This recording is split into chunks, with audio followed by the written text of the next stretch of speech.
Auzubillahi minasyaitanir rajim. Bismillah. Assalamualaikum warahmatullahi wabarakatuh.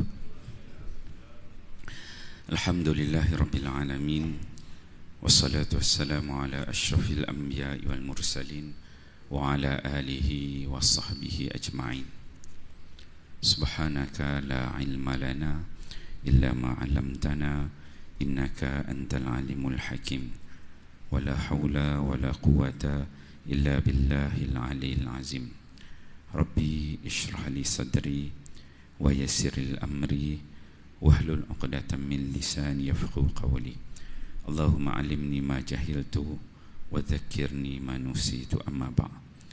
Yang dikasihi tuan-tuan imam, tuan-tuan Bilal, tuan-tuan Siap, pengurusi masjid, ahli jawatan kuasa masjid, para asatizah, para alim ulama, hadirin hadirat muslimin muslimat yang dikasihi Allah sekalian. Alhamdulillah, syukur kita kepada Allah Subhanahu wa taala dengan limpah kurnia waktu yang Allah berikan kepada kita, dapat kita sama-sama berada di rumah Allah ini, dapat kita sama-sama mengerjakan solat maghrib berjemaah. Moga-moga ibadat solat maghrib yang kita lakukan itu penuh ikhlas untuk mendapat ganjaran di sisi Allah Subhanahu wa taala. Kita keluar daripada rumah tadi dengan niat satu saja, untuk sama-sama datang ke masjid solat berjemaah, untuk dapatkan apa-apa fadilat yang Allah berikan kepada orang yang datang ke masjid solat solat berjemaah. Kemudian Allah memberikan kepada kita waktu dan masa. Sahabat-sahabat kita yang lain mungkin kat luar sana tak dapat duduk, ada yang masih sibuk dengan urusan keluarga, anak-anak, tempat kerja, masih on the way. Allah berikan kepada kita kelapangan waktu untuk duduk sama-sama mendengar ayat-ayat Al-Quran, hadis-hadis Nabi sallallahu alaihi wasallam. Moga-moga inilah dia sedikit sebanyak amalan yang boleh kita buat. Datang solat berjemaah, ada kuliah maghrib, kita duduk sama-sama.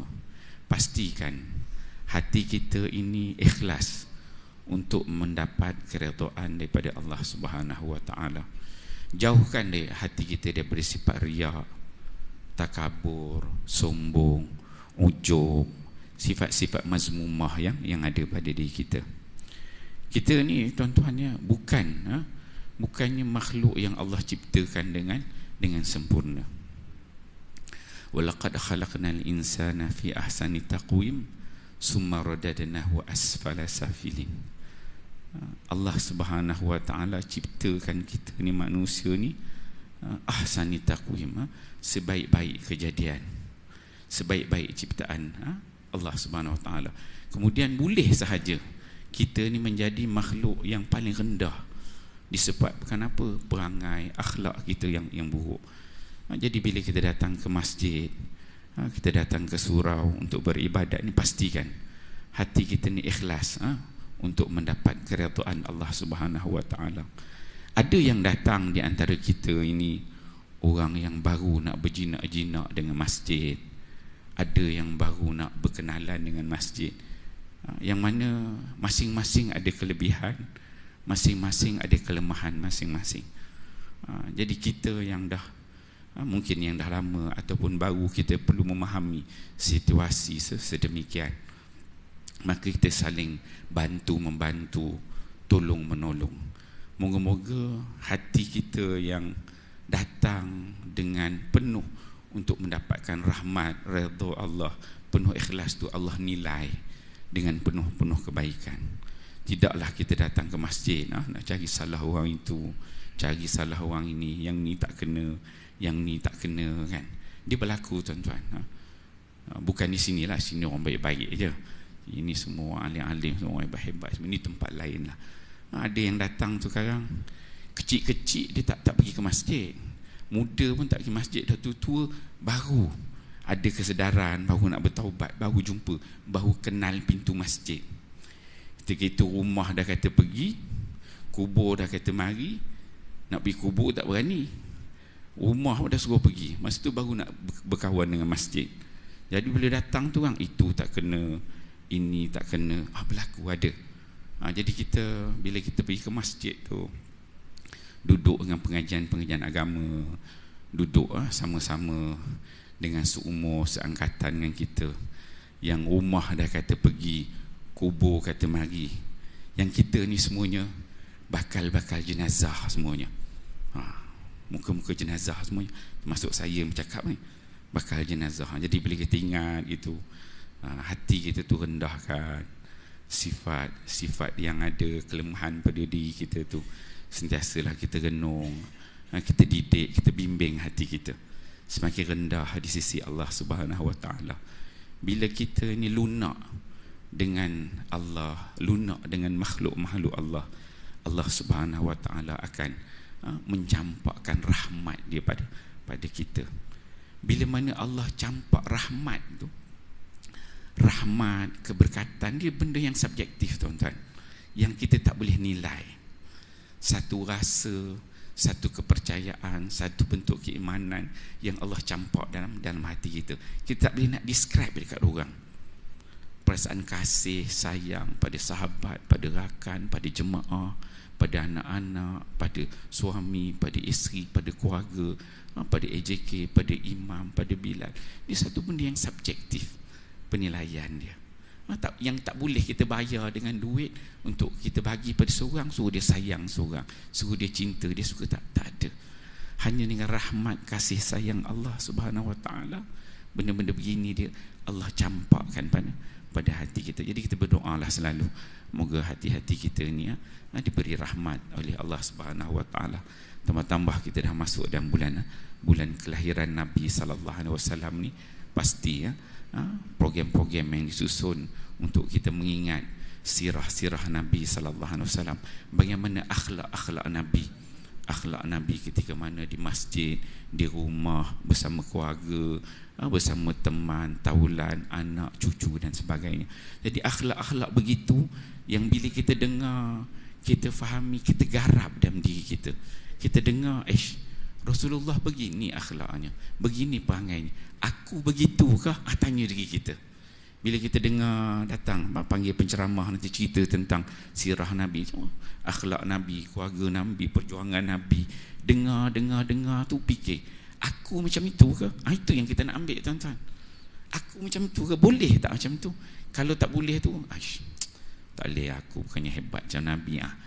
Kita akan kata macam tu, biasa, normal. Tapi kita akan rasa hebat Nabi, tapi aku akan didik diri aku, bimbing diri aku jadi lebih baik. Bila kita nampak akhlak, sifat, apa-apa yang ada pada Nabi SAW tu, kita akan nampak kelemahan di diri kita. Nampak aku ni ada kelemahan, aku perangai aku begini lagi, yang ni aku masih lemah lagi, aku ini lagi. So kita koreksi, muhasabah diri kita masing-masing. Tak ada orang yang lebih kenal diri kita melainkan diri kita sendiri. Kawan kita boleh tipu, isteri kita boleh tipu, suami boleh tipu, anak-anak, keluarga, kawan, rakan kita boleh tipu. Tapi kita yang kenal diri kita, siapa kita? Aku yang kenal diri aku. Aku ni jenis angin satu badan, pemarah, tak tentu hala, jenis angin itu gini kan. Kita yang kenal diri kita. Jadi kita bila datang masjid surau, dengar kuliah agama tu, rendahkan diri kita tu, supaya kita tawaduk, tengok ada kelemahan. Bila kita tengok ada kelemahan diri pada orang, kita tu, aku nampak dia tu tak elok, sebenarnya aku dulu lagi teruk, kan? Ni ada kelemahan, perlu kita ada perasaan begitu dalam diri kita, insya-Allah. Bila benda-benda beginilah dapat kita pupuk dalam diri kita, kita datang ke rumah Allah Subhanahu Wa Taala, solat berjemaah, dengar kuliah ni, moga-moga Allah memberikan keberkatan. Inilah bekalan sedikit, bukan banyak sangat amalan kita nak bawa jumpa Allah ni. Tak ada apa tuan-tuan, nak bandingkan dengan para nabi, para rasul, para alim ulama, para pejuang-pejuang Islam. Tak ada siapa kita ni, tak ada apa yang kita bawa. Semayang kita yang tak khusyuk kan, semua benda kita selesai dalam semayang, benda-benda amalan yang kita buat tu tidak ikhlasnya betul kan. Jadi kita sedikit sebanyak tu kita cuba perbaikilah sama-sama. Moga-moga Allah memberkati kita kan. Jadi insya-Allah pada malam ini kita sambung pengajian kita menggunakan kitab Mabahis fi Ulumil Quran, suatu kitab karangan seorang ulama Mesir, Syekh Manak Khalil Qattan. yang diterjemahkan ke dalam bahasa Melayu, cara mudah memahami Al-Quran. Syekh Manak Khalil Khattan ni dia antara kawan rapat kepada Syekh Dr. Yusuf Qaradawi. Dia ni meninggal 1995. Orang kuat juga. Manak Khalil Khattan ni orang kuat yang banyak memperjuangkan Al-Quds, Palestin. Kalau kita tengok sirah zatiyah dia, bagaimana dia berjuang sehingga dia nak dipenjarakan, sama dia punya flow kehidupan dia itu nak dipenjarakan, masuk dengan Ikhwanul Muslimin, lari, kemudian lari ke Saudi, berkhidmat di Saudi belas-belas tahun di sana. Jadi perjuangan dia itu macam Dr. Yusuf Qaradawi, dan dia orang ni seangkatan. Dia meninggal 1995. Jadi diorang tu kawan baik. Bila tengok ulama-ulama yang hebat-hebat ni, yang jadi petunjuk, yang menjadi idola kepada kita semua, Allah ambil satu, rasa semakin hari semakin hilang cahaya-cahaya ulama di muka bumi ni. Jadi insya-Allah kita menggunakan kitab ini, cara mudah memahami Al-Quran, dia diterjemahkan oleh ke dalam bahasa Melayu dengan tajuk Cara Mudah Memahami Al-Quran oleh Pustaka Jiwa. Kita dah sampai kepada muka surat 25. Itu kuliah kita yang terakhir pada 6 hari bulan 9. Pada 6 hari bulan 9 kuliah kita yang terakhir, muka surat 25. Kita masih berada dalam bab yang kedua. Kita membicarakan tentang Al-Quran. Bab yang pertama kita dah membicarakan tentang sejarah penurunan, flow zaman Nabi, sahabat, penulisan, kemudian kerangka-kerangka pentafsiran, disiplin ilmu dalam memahami Al-Quran. Kemudian dia masuk kepada bab kedua, membicarakan tentang Quran, definisi Al-Quran, ta'arif yang dikatakan ulum Al-Quran yang juga diterangkan. Kemudian dia pergi kepada nama-nama Al-Quran, iaitu pada muka surat 22, nama dan juga sifat-sifat Al-Quran. Kita dah bicarakan ada 5 nama Al-Quran: Al-Quran, Al-Kitab, Furqan, Zikir dan juga Tanzil. 5 nama yang dibawa oleh pengarang kitab Syekh Manak Khalil Khattan. Nama banyak lagi, tapi 5 yang di-highlight oleh pengarang. Kemudian pada malam ini kita akan sambung, iaitu pada muka surat 25, iaitu membicarakan tentang sifat-sifat Al-Quran. Jadi kalau Arab ni kata kasratul asma yadullu ala syarafil musamma. Sesuatu yang banyak nama dia menunjukkan kemuliaan dia. Apabila satu tu banyak nama, dia akan lebih nampak mulia. Kalau seorang tu nama dia Ahmad, dia kata Ahmad, dia kata Datuk Ahmad. Datuk tu dah ada satu kemuliaan. Tan Sri Datuk, mulia lagi. Belakang dia ada Al-Hafiz, lagi. Kemudian apabila banyak laqab, ada kunyah kan, ada nama-nama yang lain menunjukkan kemuliaan seseorang. Begitu juga Al-Quran. Dan bila banyak nama tu, banyak dia punya kemuliaan yang ada pada Al-Quran. Begitu juga sifat. Apabila banyak yang disifatkan tentang Al-Quran, menunjukkan betapa mulianya Al-Quran. Jadi muka surat 25 tu perenggan yang kedua. Allah Subhanahu Wa Taala melukiskan Al-Quran dengan banyak sifat, kata pengarang. Di antaranya, kata pengarang, ialah yang pertama, nur. Al-Quran ini adalah nur. Nur maksudnya cahaya. Cahaya Quran ini merupakan salah satu sifat Al-Quran itu ialah sebagai cahaya. Dalil dia apa kata pengarang?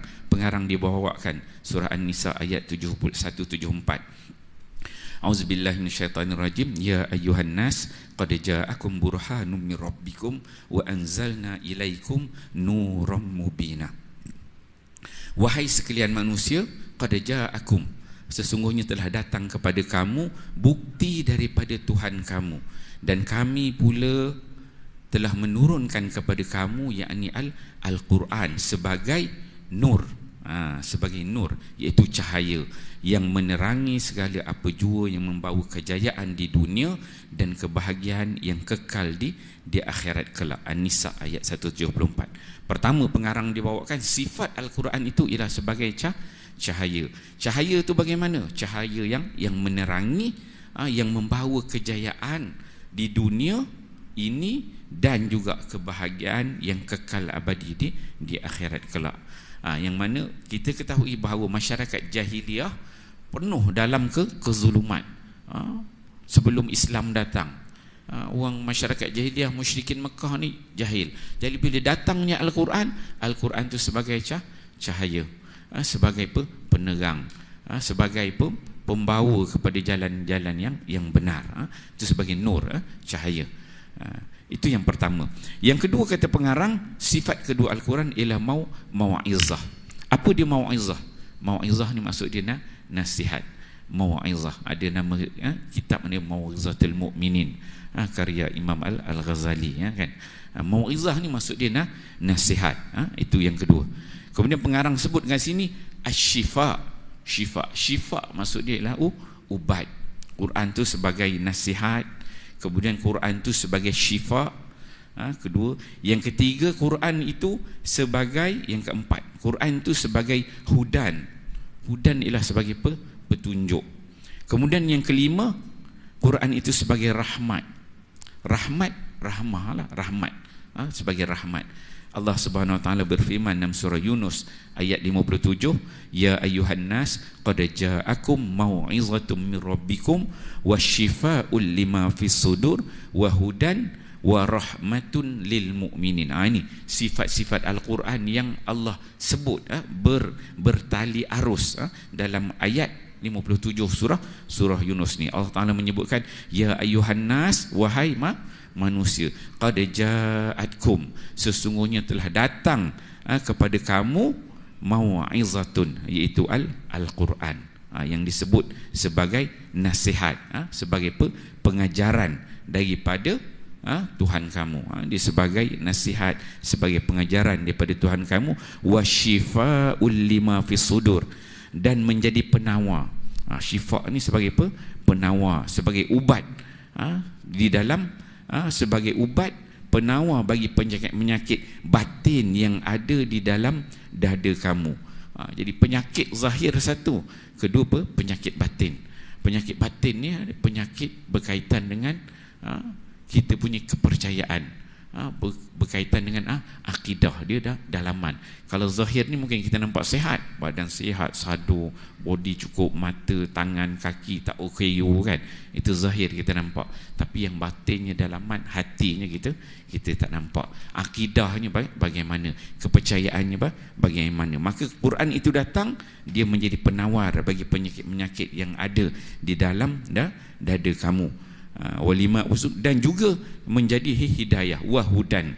Dan Quran itu sebagai hidayah, sebagai petunjuk. Al-Quran ini merupakan sebuah kitab hidayah, sebuah kitab petunjuk untuk keselamatan. Dia katakan Quran ini, Islam itu way of life. Jadi bila kita nampak Quran itu sebagai kitab hidayah, dengan adanya Al-Quran dapat hidayah, dapat petunjuk. Daripada masyarakat yang musyrikin Mekah, yang syirik kepada Allah, dapat hidayah, dapat petunjuk, dapat beriman. Daripada tak reti apa, boleh menguasai 3/4 daripada dunia. Dengan adanya Al-Quran, tu daripada bunuh anak, tak bunuh anak, daripada tak hormat perempuan ini ada makanah, ada nilai di sisi manusia. Kemudian kemajuan yang ada bila Nabi SAW datang sebagai Nabi, sebagai Rasul, apa asasnya? Asasnya adalah Al-Quran yang menjadi hidayah, menjadi petunjuk.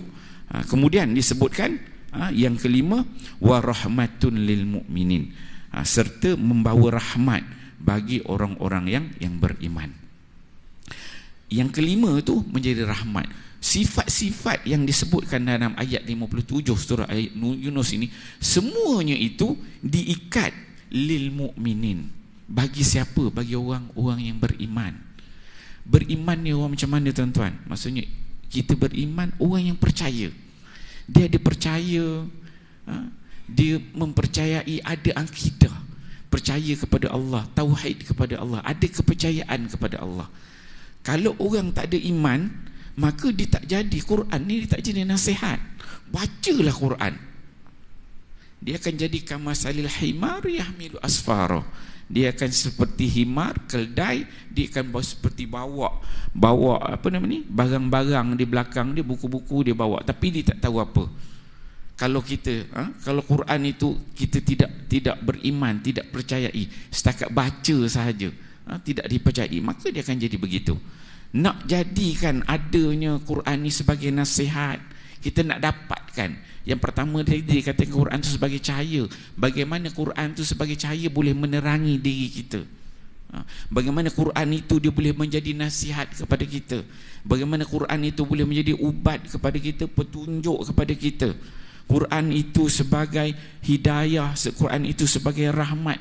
Semuanya diikat oleh Allah Subhanahu wa taala lil mukminin, bagi orang-orang yang beriman. Dia tak kata sini lil muslimin, dia tak kata kepada orang Islam, tapi dia sebut sini lil mukminin. Kalau setakat orang Islam, semua boleh melaku Islam. Aku Islam, aku pun Islam, orang Islam.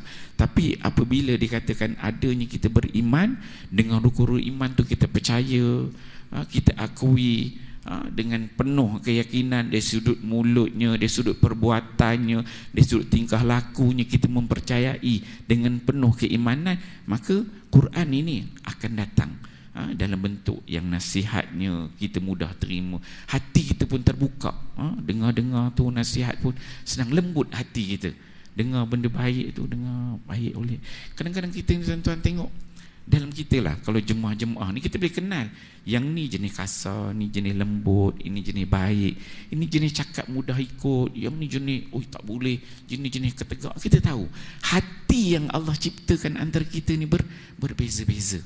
Jadi bila kita tengok tu, dengar, kadang-kadang kita dengar benda ni, ustaz ni terang benda baik, seorang penceramah, seorang motivator, dia cakap benda tu baik, tapi kenapa hati kita payah nak ikut, payah nak terima? Ataupun dengar cakap, alah dia pun bukannya bagus sangat. Negatif.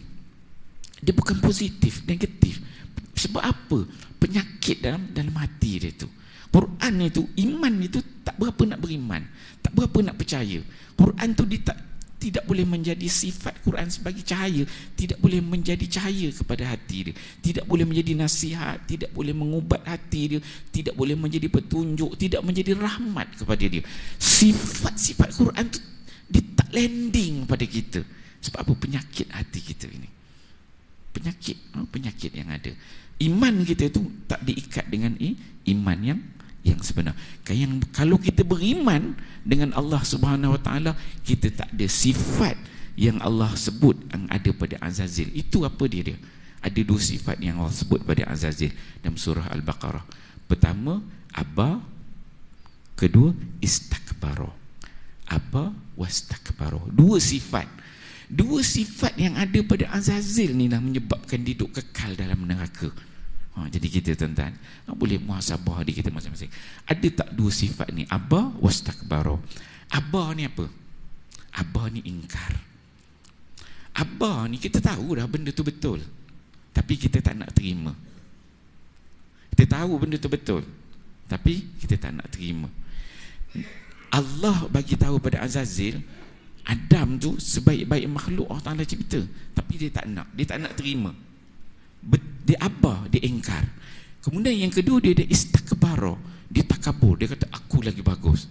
Satu sifat tak nak terima, satu dia sifat istakbara, dia takabur. Ada dua sifat ni boleh duduk geng dengan Azazil. Jadi bila kita dengar sifat-sifat Quran ni, sifat-sifat Azazil tu, muhasabah diri kita, aku ni jenis macam mana? Ada yang mana satu kan?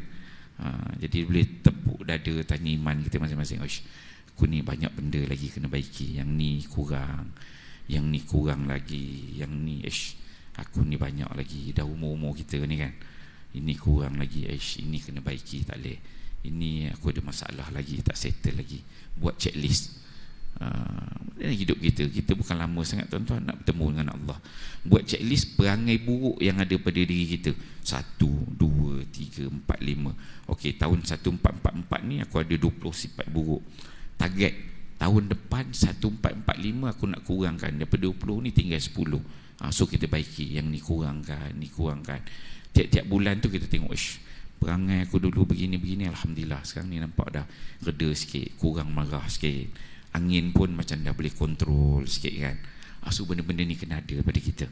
Bila kita datang majlis-majlis ilmu, dengar ni, moga-moga hati kita lembut, dengar, penting. Checklist ni kan kena ada pada diri kita masing-masing. So ini sifat sampai sifat yang kelima. Yang kelima disebutkan oleh pengarang. Kemudian kata pengarang yang keenam ialah sifat mubin. Apa dia mubin? Quran itu sifat dia yang menjelaskan. Tadi sebagai hidayah, petunjuk. Quran tu seterusnya yang keenam sifat dia mubin, dia menjelaskan. Allah berfirman surah Maidah ayat yang ke-15, ya ahlal kitab qad ja'akum rusuluna yubayyinu lakum katsiran mimma kuntum tukhfuna minal kitab wa ya'fu an katsir qad ja'akum minallahi nurun wa kitabum mubin. Ada sini ada perkataan nur, ada perkataan kitab, ada perkataan mubin. Jadi dekat sini fokus kepada pengarang ialah pada perkataanmu mubin. Mubin maksud dia apa? Yang menjelaskan. Wahai ahli kitab, sesungguhnya telah datang kepada kamu rasul kami, iaitu Muhammad sallallahu alaihi wasallam, dengan menerangkan kepada kamu banyak daripada keterangan-keterangan dan hukum-hukum yang telah kamu sembunyikan daripada kitab suci, dan ia memaafkan kamu dengan tidak mendedahkan banyak perkara yang kamu sembunyikan. Sesungguhnya telah datang kepada kamu cahaya kebenaran, iaitu Nabi Muhammad sallallahu alaihi wasallam. Cahaya dekat sini ialah merujuk kepadamu Muhammad. Kalau cahaya ayat pertama tu, cahaya tu betul sebagai cahaya Al-Quran, sifat Quran. Cahaya kat sini merujuk kepadamu Muhammad daripada Allah, dan sebuah kitab Al-Quran yang jelas, nyata keterangannya. Jadi bila datangnya Quran, sifat yang menjelas, ahli kitab ni, pokok Yahudi ni, dia sebenarnya dia kenal Nabi SAW ni, ya'rifunahum kama ya'rifuna abna'ahum. Allah Ta'ala rekod dalam Quran. Dalam Quran Allah Ta'ala rekod bahawa orang pokok Yahudi, Nasara, dia kenal Muhammad ni sebagaimana dia kenal anak dia. Tuan-tuan, kita ni kalau anak kita kenal, anak kita ni perangai dia macam mana, sebab pada kecil, daripada besar tapak kaki dia 2 jari sampai besar, pada kecil tu kita kenal dah akhlak dia begini, cakap dia macam mana, autar dia macam mana, pusing dia macam mana, boleh percaya, kita tahu rupa dia, rambut dia, telinga dia, tek lalat dia dekat mana, kan?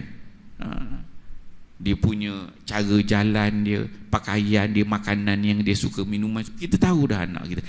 Puak Yahudi Nasara ni dia tahu. Nabi SAW tu begitu, tahap tu dia tahu. Tapi ini disebutkan mereka tu menyembunyikan. Ya'rifuna kama ya'rifuna abna'ahum. Dia kenal Muhammad sebagaimana dia kenal anak-anak dia, tapi mereka ni tidak mahu beriman. Dia sembunyikan apa-apa kebenaran yang ada di dalam kitab-kitab Taurat, kitab Injil. Sehingga kan satu ketika Nabi SAW pernah berdepan dengan puak-puak Yahudi ni, suruh baca kitab tu, dia ambil baju dia ni, dia tutup. Dia tutup. Itu perangai Yahudi lah. Kita taklah macam tu, tapi nak ceritakan dia tahu sebenarnya itu penyakit yang ada dalam hati dia. Kalau dia jujur, dia ikhlas, dia nakkan petunjuk, nakkan hidayah Allah Subhanahu Wa Taala, maka dia akan dapat. Tapi sebabkan penyakit yang ada pada dia, maka Quran ini sifat dia yang keenam ialah yang menjelaskan, mubin, sebagai menjelaskan apa yang pihak Yahudi, Nasara tu tak berapa nak faham, tak berapa nak reti, cuba cover, cuba sembunyikan. Maka Quran tu dia datang untuk menjelaskan mana-mana yang keliru, mana-mana yang disembunyi, dijelaskan di dalam Al-Quran. Itu yang keenam. Kemudian yang ketujuh kata pengarang, mubarak. Sifat Al-Quran ialah mubarak. Apa dia mubarak? Mubarak yang diberkati. Tadi kita disebut sebagai rahmah, sebagai rahmat. Kemudian dia datang Quran ini dengan sifat yang diberkati. Allah Ta'ala berfirman dalam surah Al-An'am ayat 92, wa hadha kitabun anzalnahu mubarakun musaddiqan lazi bayna yadayhi wa litunzira ummal qura wa man hawlaha wallazina yu'minuna bil akhirah yu'minuna bih wa hum ala salatihim yuhafizun. Allah Ta'ala menyebutkan, dan ini ialah kitab Al-Quran, wa hadza kitabun anzalnahu, kami turunkan Al-Quran ini yang mengandungi berkat. Berkat itu banyak faedah-faedah dan manfaatnya, penuh keberkatan, lagi mengesahkan kebenaran, musaddiqan lima baina yadayh, dia mengesahkan kebenaran kitab-kitab suci yang diturunkan sebelum Al-Quran. Sebagai kitab yang diberkati, Al-Quran itu satu. Kemudian Quran ni juga dia musaddiqan lima baina yaday. Quran ini dia membenarkan kitab-kitab yang terdahulu. Tauratnya, Zaburnya, Injil datang terdahulu. Walaupun telah diselewengkan, tapi konten dalam Al-Quran tu dia membenarkan. Memang pernah turun kitab tu, Allah Ta'ala sebut, dan Quran itu telah diselewengkan. Agama, akidah yang ada dalam kitab itu telah diselewengkan. Dan supaya engkau memberi peringatan kepada penduduk Ummul Qura. Ummul Qura ni nama Mekah. Mekah ni salah satu nama dia ialah Ummul Qura. Itu ahli Mekah. Qura ni berarti Korea. Korea ni kita simpul panggil Korea. Korea tu bahasa Arab. Korea tu kampung. Korea satu, kampung. Qaryatun satu. Bila kata Qura, Qura tu maksudnya kampung-kampung, di jamak taksir. Qura tu maksud dia banyak kampung-kampung. Jadi disebut Ummul Qura, dia ni ibu sekali kampung-kampung semua benda ni ialah Mekah Al-Mukarramah, sebut sebagai Ummul Qura. Serta orang-orang yang tinggal di sekelilingnya, dan orang-orang yang beriman kepada hari akhirat. Dia peringatan tu kepada orang yang tinggal di sekelilingnya dan orang-orang yang beriman kepada hari akhirat. Mereka beriman kepada Al-Quran dan mereka tetap mengerjakan dan memelihara sembahyang. So yang keenam sifatnya ialah mubarak. Al-Quran itu yang diberkati. Kemudian kata pengarang, sifat yang ketujuh bagi Al-Quran ialah busyra.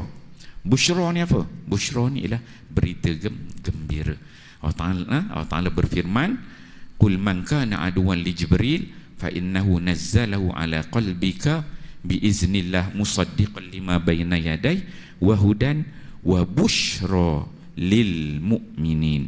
Busyra, katakanlah wahai Muhammad, sesiapa memusuhi Jibril, maka sebabnya ialah kerana Jibril itu menurunkan Al-Quran ke dalam hatimu dengan izin Allah, yang menegaskan kebenaran kitab-kitab yang ada di hadapannya yang diturunkan sebelumnya. Ini kitab Taurat, Zabur, Injil, serta menjadi petunjuk dan memberi kabar gembira kepada orang-orang yang beriman. Quran ni salah satu sifat dia busyra. Dia ada busyra, kemudian dia ada nadhira. Dalam ni pengarang dia tak bawakan nazira, dia bawakan busyra aja. Busyra ni dia bawakan berita gembira. Quran ni sebuah kitab. Bila kita beriman, kita percaya dengan Quran, bila kita baca Quran, sebenarnya Quran ni dia membawa kita ni cerita gembira tentang kehidupan yang akan kita lalui di akhirat nanti. Satu. Kedua, dia membawa berita gembira supaya kita bersabar dekat dunia ni, susahnya kehidupannya, siksaan hidup dunia ni. Bawa berita gembira supaya kita bersabar, sebab ganjaran-ganjaran yang Allah sediakan untuk kita di akhirat nanti. Busyra, dia bawa berita gembira. Walaupun kita hidup susahnya dengan keuangannya, dengan rumah, hutangnya, keretanya, masalah anak, masalah keluarga, macam-macam masalah kita ada, tapi dia sebagai busyra. Quran itu dibawa berita gembira. Semua ni perlu kita sabar, sebab nanti akhirat nanti kita akan dapat ganjaran yang terbaik, syurga Allah yang Allah janjikan. Jadi bila kita faham Quran tu dia sebagai busyra, bawa berita gembira untuk kita, apa? Sebab kita beriman, kita tak termasuk golongan orang yang kafir. Bila kita beriman, dengan keimanan kita ni, kita dah beriman, kita perlu sabar, relax, tenang dalam ujian Allah Subhanahu Wa Taala ni.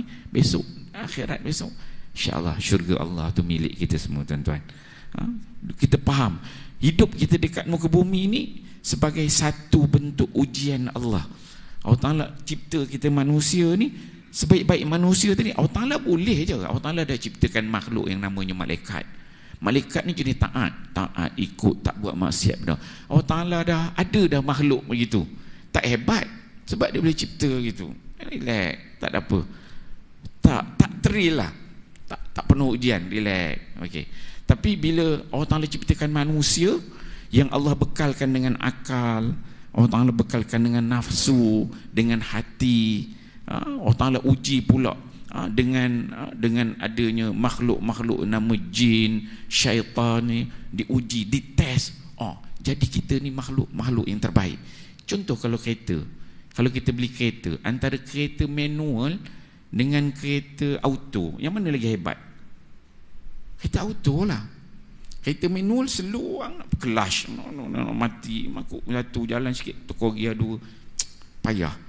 Mungkin kalau kereta kita masuk gear 1 je jalan, boring tak? Boring. Ada malaikat Allah Taala kerja dia sujud aja, satu spek aja. Ada makhluk Allah Taala cipta malaikat kerja dia berdiri je, gear 2 je, contoh nak bagi faham. Tapi bila kereta tu auto, itu jalan terang, laju pun dia boleh laju, slow pun dia boleh follow slow. Itu kalau kereta yang auto dengan manual. Tapi bila Allah ciptakan azan, kita pergi laluan azan. Silakan.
Muslimin muslimat, hadirin hadirat yang dikasihi sekalian, ya, kita sambung sikit lagi. Ada 3 sifat lagi, ya, sifat Al-Quran ni kita habiskan. Itu yang ke-8 tadi, sifat busyra. Jadi hebatnya manusia ni, Allah Ta'ala cipta dia lebih daripada makhluk yang lain. Kalau saya katakan tadi, kalau kereta tu ada manual, ada auto, kalau auto tu lagi bagus pada manual. Cuba bayangkan kalau kita ada satu kenderaan yang lagi hebat pada auto. Kita duduk aja dan kereta, kita tekan je situ terus, ini Lotus setia alam, tekan tu kita boleh baring, relax je, pup, sampai Lotus setia alam. Tak payah nak kontrol corner-corner, traffic light semua dia kontrol. Lagi hebat. Itulah yang kalau nak gambaran manusia Allah Ta'ala ciptakan dengan ada hatinya, dengan ujiannya, ada syaitannya, ada sifat tawaduknya, sifat rendah dirinya yang ada pada kita. Jadi Allah beri kita peluang untuk grab semua benda-benda itu, yang mana bulan-bulan Rabiul Awal ni kita akan tengok yang ada pada akhlak Nabi SAW. Kita boleh tengok benda tu supaya kita ni ahsani takwim, sebaik-baik ciptaan Allah. So sebagai pembawa berita gembira, yang ke-8 sifat Al-Quran. Bila kita faham tu, oh Quran ni kita faham, kita yakin, so dia menggembirakan kita. Kemudian kata pengarang yang ke-9 ialah Aziz. Aziz artinya yang mulia. Pengarang bawakan surah Fussilat ayat 41, innal ladzina kafaru bidzikri lamma ja'ahum wa innahu lakitabun aziz. Sesungguhnya orang-orang yang kufur, engkar terhadap Al-Quran, apabila sampainya kepada mereka akan ditimpa azab seksa yang tidak terperi. Sedang Al-Quran itu demi sesungguhnya sebuah kitab suci yang tidak dapat ditandingi. Aziz ni maksud dia yang mulia. Sifat Al-Quran tu aziz. La kitabun aziz, sebuah kitab yang mulia. Itu yang ke-9. Kemudian yang ke-10 kata pengarang ialah majid. Majid apa dia? Quran ini sifatnya dihormati. Majid dihormati. Disebutkan bal huwa Quranum majid. Sebenarnya apa yang engkau sampaikan kepada mereka bukanlah syair ataupun sihir, bahkan ialah Al-Quran yang tertinggi kemuliaannya. So majid itu dia dihormati, maksudnya yang tinggi kemuliaannya Al-Quran itu. Bal huwa Quranum majid. Bukan sebab orang zaman Nabi ni kafir Quraisy tu yang pakar bidang syair, bidang pantun, prosa kan. Sudut tu dia memang pakar. Tapi bila datangnya Al-Quran, Quran tu sifat dia mukjiz. Mukjiz ni dia melemahkan. Mari syair-syair semua, ini lain ni, bukan kalam manusia.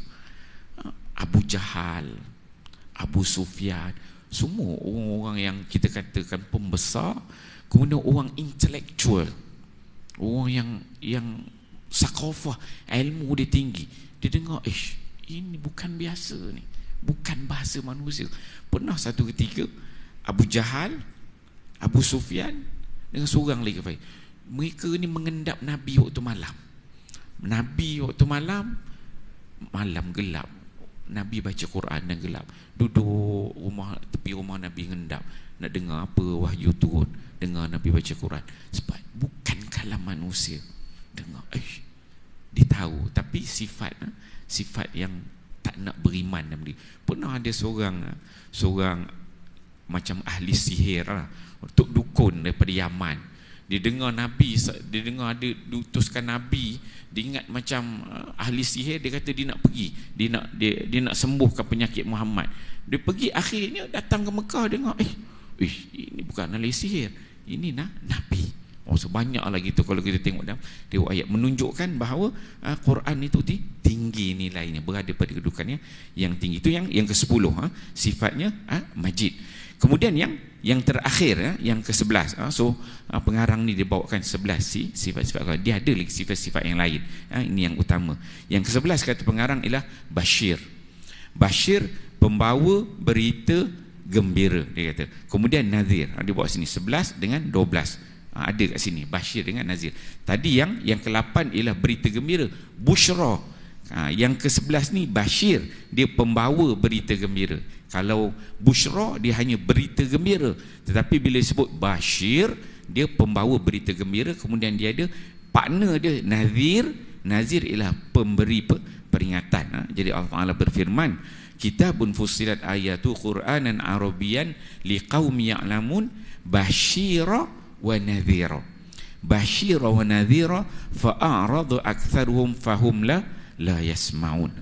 Dia Allah Ta'ala sebut sebuah kitab yang dijelaskan ayat-ayatnya satu persatu, iaitu Al-Quran yang diturunkan dalam bahasa Arab bagi faedah orang-orang yang mengambil tahu dan memahami kandungannya. Ia membawa berita yang menggembirakan. Itu Bashira. Ia membawa berita yang menggembirakan, Bashira, bagi orang-orang yang beriman. Tengok, diikat juga sifat itu bagi orang-orang yang beriman. Dan membawa amaran kepada orang-orang yang ingkar. Itu disebut sebagai nadhira. Sifat Quran tadi, dia membawa berita gembira, dan dia juga Quran itu sebagai pemberi peringatan, nadhira. Bagi kita lah, kita orang yang beriman ni, kita dengar Allah Ta'ala ceritakan nikmat begini, kena sabar dengan ujian begini, Allah Ta'ala uji begini. Itu sebagai pemberita gembira bagi kita yang mahu beriman. Kita nak beriman. Tetapi yang kedua, Allah Ta'ala sebut sebagai nadhira. Nadhira sebagai memberi peringatan. Tiba-tiba kita tak sabar, kita buat perangai gini, Allah Ta'ala kata jangan rasuah, kita rasuah. Allah Ta'ala kata larang merompak, kita merompak. Allah Ta'ala kata jangan bunuh orang, kita bunuh orang. Allah Ta'ala kata jangan mencuri, kita mencuri. Maka di sini sifat Al-Quran itu ialah nadhira. Dia memberikan peringatan. Apa yang diingatkan tu? Akhirat kelak besok, azab yang Allah sediakan, kata itu bagi orang beriman, dan membawa amaran kepada orang-orang yang ingkar. Dalam pada itu kebanyakan mereka berpaling ingkar, tidak mahu mengetahui dan memahaminya. Maka dengan sebab itu mereka tidak menerima dan tidak mematuhinya. Satu dia katakan Bashira, kedua dia ada nadhira. Nadhira ni sebagai peringatan. Dan dalam peringatan itu disebutkan, diingatkan, memang ramai dah tahu tentang benda-benda baik, tapi ramai aja, kata Allah Subhanahu Wa Taala, sifat manusia dia ingkar. Tak nak ikut yang betul. Yang baik itu tak nak ikut, yang buruk tu yang nak ikut. Kita ni tuan-tuan, nak masuk syurga Allah ni tak payah sangat. Perlu ikut apa yang Allah Ta'ala suruh aja buat. Tapi jadi tak masuk sebab kita engkar. Ada nadhira tadi tu. Allah Ta'ala suruh semayang, kita semayang. Ikut rukun Islam, ikut rukun iman. Tak buat jahat dengan orang, okey, kita buat baik semua, syurga Allah. Tapi sebab apa kita tak boleh masuk? Sebab bila kita engkar. Yang tu kita lawan, yang ni kita lawan, tu tak buat ni, ini kita tak buat. Okey, habis kat situ Okey, kita berhenti kat situ. InsyaAllah kuliah kita akan datang, kita akan masuk tajuk berkaitan dengan Quran, hadis. Ada hadis Qudusi, hadis Nabawi, perbezaan, persamaan, hadis tauqifi, hadis taufiqi. Itu ada jenis-jenis, nanti kita akan tengok pada kuliah kita akan datang, insyaAllah. Auzubillahi minasyaitonir rajim. Bismillahirrahmanirrahim. Alhamdulillahirabbil alamin wassalatu wassalamu ala asyrafil anbiya'i wal mursalin wa ala alihi washabbihi ajmain. Allahumma ij'al jam'ana hadza jam'an marhuma wa tafarruqana min ba'dihi tafarruqan ma'suma wa la taj'al lahumma fina shaqiyyan wa la matruda wa la mahruma bi rahmatika ya arhamar rahimin. Rabbana atina fid dunya hasanah wa fil akhirati hasanah wa qina adzabannar. Wa sallallahu ala sayyidina Muhammad wa ala alihi washabbihi wasallam. Walhamdulillahirabbil alamin. Assalamualaikum warahmatullahi wabarakatuh.